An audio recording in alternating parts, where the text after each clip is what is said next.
Hi guys, welcome back to the Cwtch Witch. Today's video is going to be a walkthrough of the Bohemian Animal Tarot by Scott Alexander King, and it's illustrated by Sharon McLeod.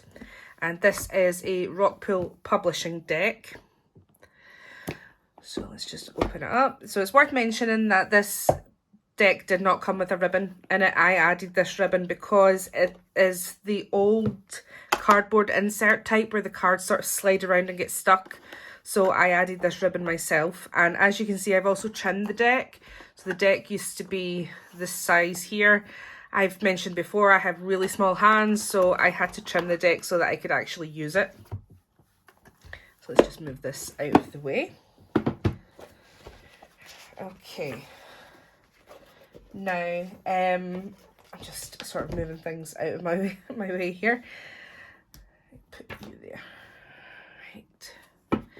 So these cards had a gorgeous gold gilding when they came. However, the gilding wasn't sealed very well, so when you were shuffling, the gilding was coming off onto your hands and it looked like glitter. And anybody who knows me knows my hate relationship with glitter. So I just edged it in this lovely, this is called Toffee Crunch, and it's a memento ink, and it goes nice with the backs because the backs have this sort of tea stained effect going on, and the hair and the fox that are on the back are also that tea stain colour.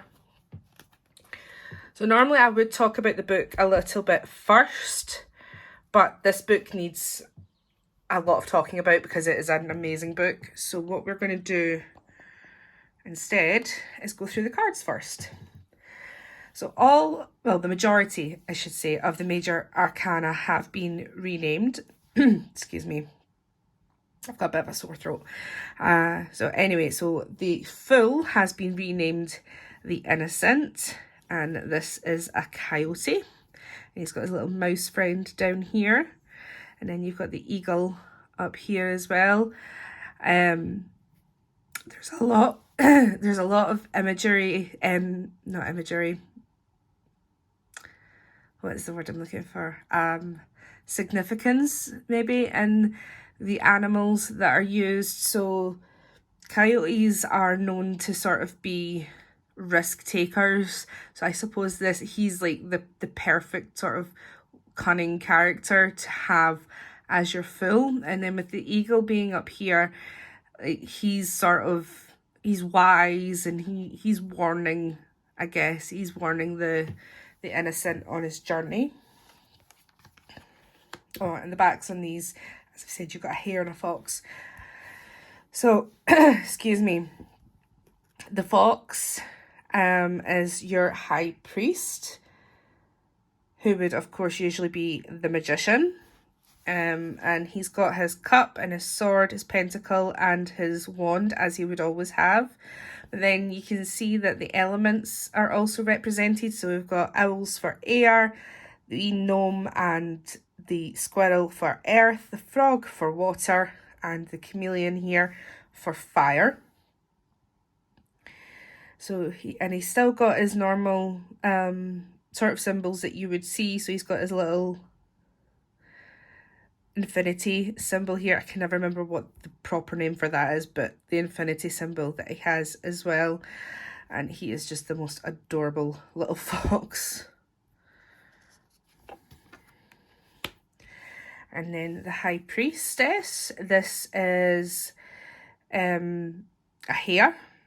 So the difference between a hare and a rabbit, because a lot of people don't know, hares have super long ears, rabbits have shorter ears. But I like the fact that in this there's a hare moon, which is the first moon in May. And of course May is kind of coming into summer, and I always sort of associate the high priestess with summer, so I quite like that. Although in saying that, this deck is actually was written and illustrated in the southern hemisphere, so I might just be taking that completely out of context, but that's the way I see it. And then she's got her little tortoise friend down here. There's another hare here. You'll see this a lot as well. So she's obviously the main character, but then you'll find that there's other animals that are usually the same down the bottom here. And we've got the raven, I'm not sure if it's a raven or a crow, and the owl, which would be the two columns that she would usually have either side of her. And then your goddess, which would be the empress. And she is a bee, and she's got all her little bee friends here, a wee beehive over here. And I love the fact that her hairstyle is that old like beehive hairstyle. I just think it's really well done. And then your god, which would be the emperor. And he's giving me massive emperor energy. It's just, he is absolutely perfect for this. I love stags. So he's got his world and his staff like he always would have. And then he's got a wee moon here and the fleur-de-lis. But he's also got a little bee on his cape, which I think is nice because obviously he is the counterpart to the goddess, who is a bee. And I think that that's a nice sort of, just a little nod towards the balance there between the two cards. And then you've got the shaman, which would be the Hierophant. And this is a heron. You can see the wee herons outside. I love this little cat here.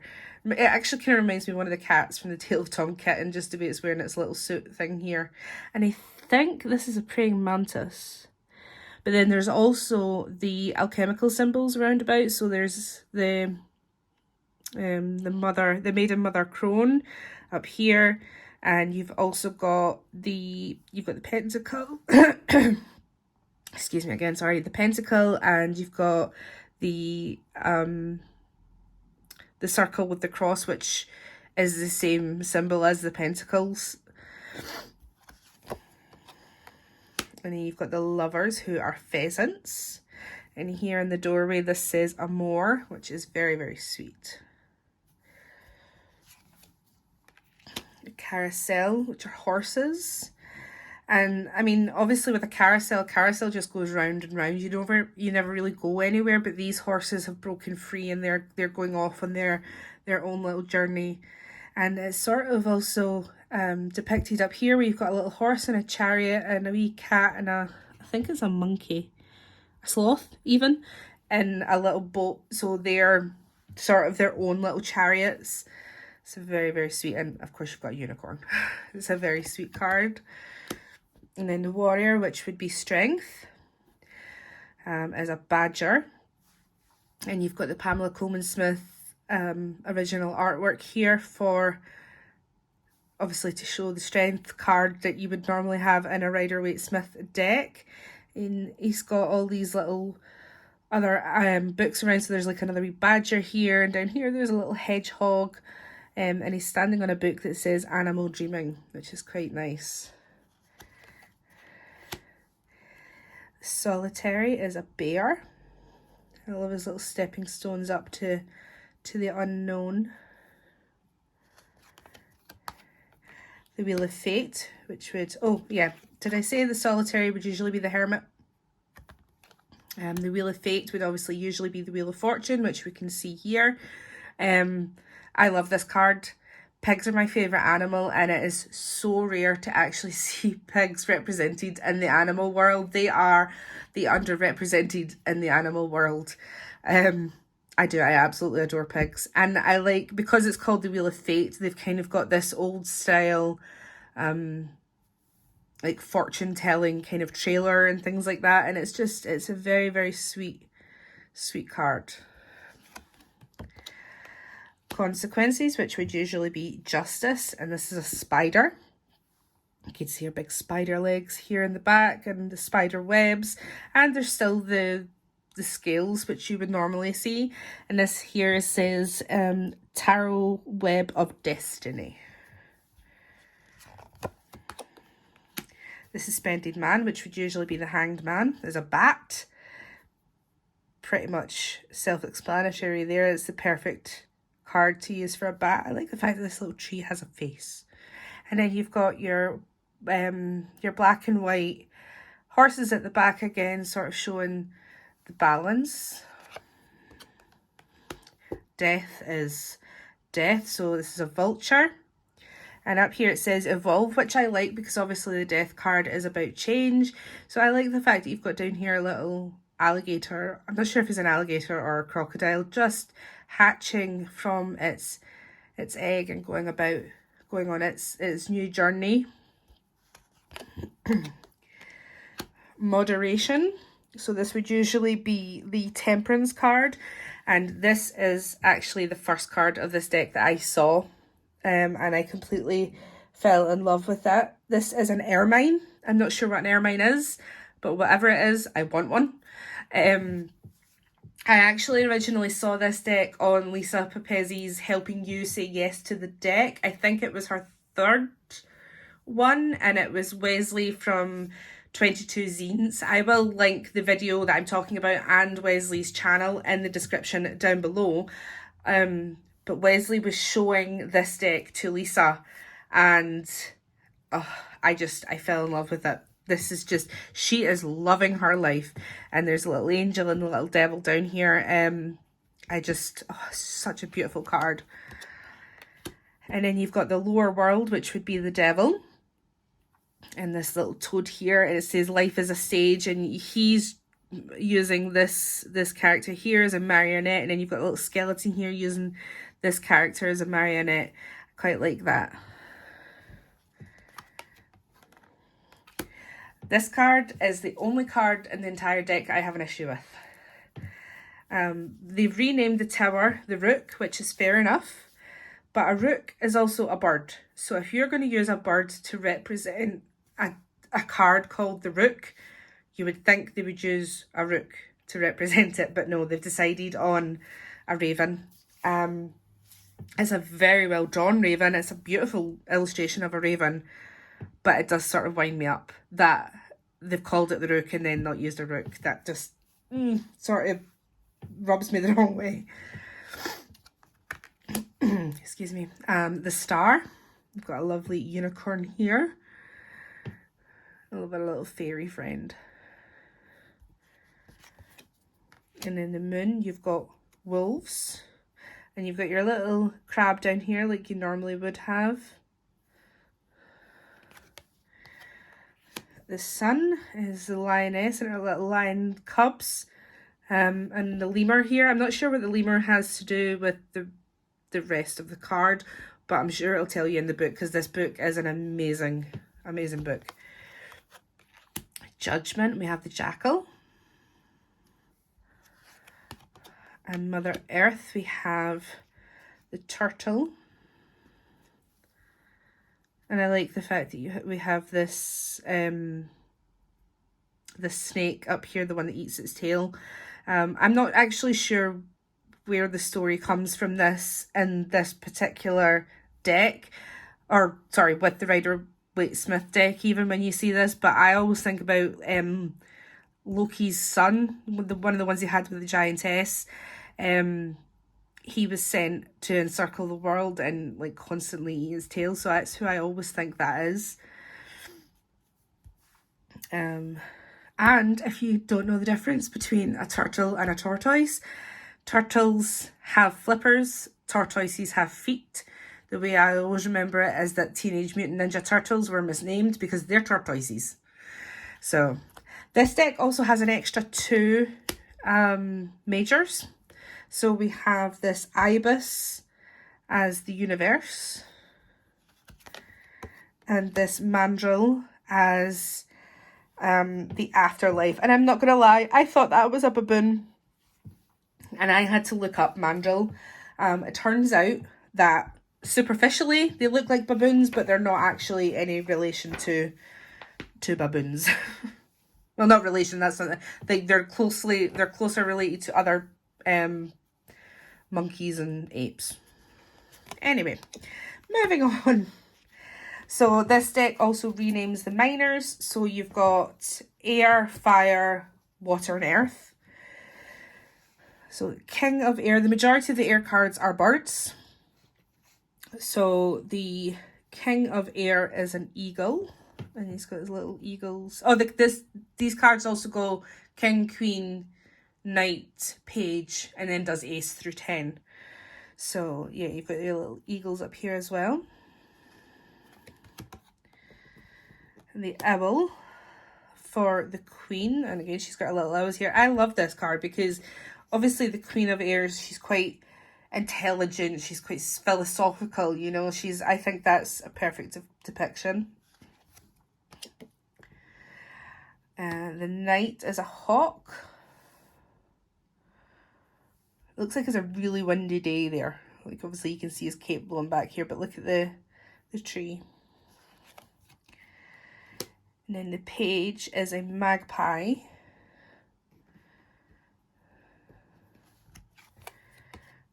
Ace is a crow. 2 is a Wolverine. And again, you see the little Wolverine friend down here. 3 is a very poor little rat. And there's owls on the swords, which makes sense, I suppose. Owls eat rats. 4 is lynx. I love lynxes. They're beautiful, beautiful animals. 5 is a hen. And I like the fact that they've given this hen a female sort of curvature. They've given her a female body so that you know that it's a hen rather than a rooster. The little details in these cards are amazing. And the 6 are cats. And again, you've got cats on the swords. The 7s are wrens, with the little wrens on their swords. 8 is the albatross.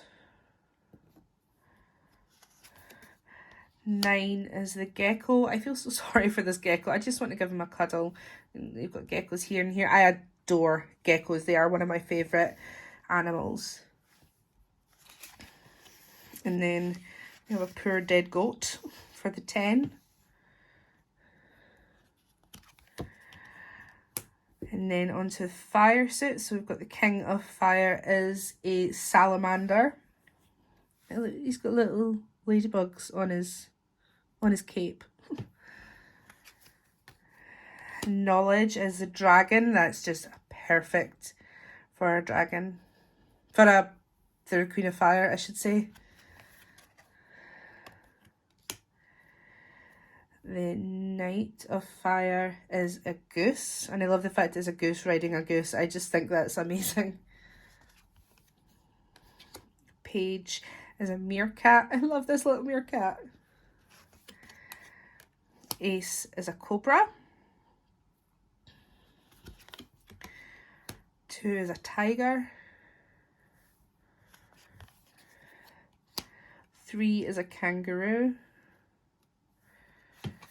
4 are trash pandas. Oh, I should say normal people call those raccoons. Sorry.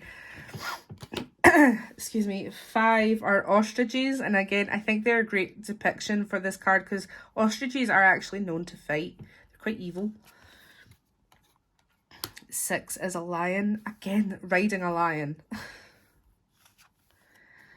7 is the boar. 8 is the antelope. I love this 8 of Fire. It's so rare. I like an 8 of Wands card, but you know, antelope, they're very fast paced. They're action driven. So I just think this is a really, really beautiful card for the 8. The 9 of Fire is an ant. And the 10 is an elephant.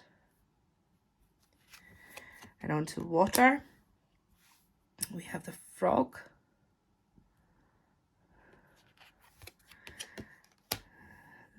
The seal for the Queen. Pelican, riding a pelican for the Knight. Dolphin for the Page is so perfect. And he's sitting in a little lotus flower and he's sort of meditating. You know, it's just, oh, it's a perfect card. Ace, if you can hear that noise, that's my stomach rumbling. The Ace is a black jaguar. 2 of water are doves, which is just, oh, it's a perfect card. 3 are mongooses. I'm not quite sure what the plural for mongoose is, But yeah, it's 3 mongooses. Geesees. I don't know. You know what I mean. 4 is a very, very sad looking koala. Poor thing. 5 is a weasel. As a weasel. 6 is an otter. They're so cute. 7 is a dragonfly.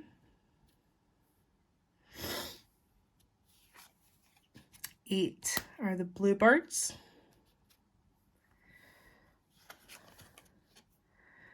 9 is an elk. It's a very stern looking elk. And 10 is the turkey.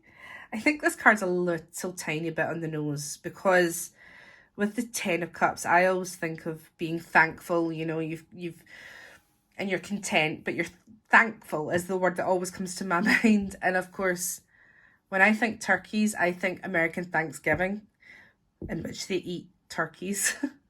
So Thanksgiving, thanks. Yeah, for me, it's just a bit on the nose. And then onto the final suit, we have an emu for the King of Earth. Mountain lion for the Queen of Earth.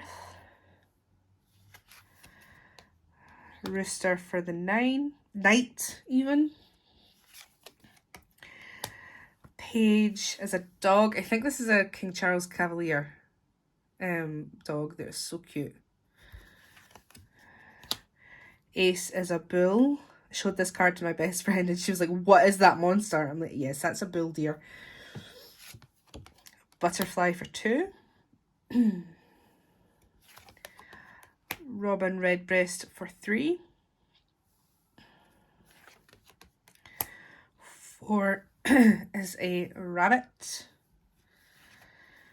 5 is an armadillo. I love the fact that his blanket and even his outer shell, they're sort of patched. It's a very sad card. I always like the 5 of Earth cards. 6 is a ram. Oops. 7 is a mouse. 8 is a beaver. This, again, a perfect choice of animal for this card. 9 is a squirrel. Again, I think this is a perfect choice for the 9 of Earth. And the 10 is a white buffalo. So what I'm going to do now is I'll move you back up a bit so that we can talk about the book. Whoops. This shuffles nicely now for me at this size. I couldn't shuffle it when it was bigger. I couldn't get my hand around it, because as it is, this is still quite a stretch for me. I mean, this kind of hurts in here a little bit, but it's a lot easier to use at that width than it would be at when it, like, its normal width when I first got it. So excuse me while I move the camera. Can I actually zoom in and out? Oh, I did not know that. I've not been using this phone for very long, so didn't know that I could zoom while the camera was there. But this book is amazing. It really is.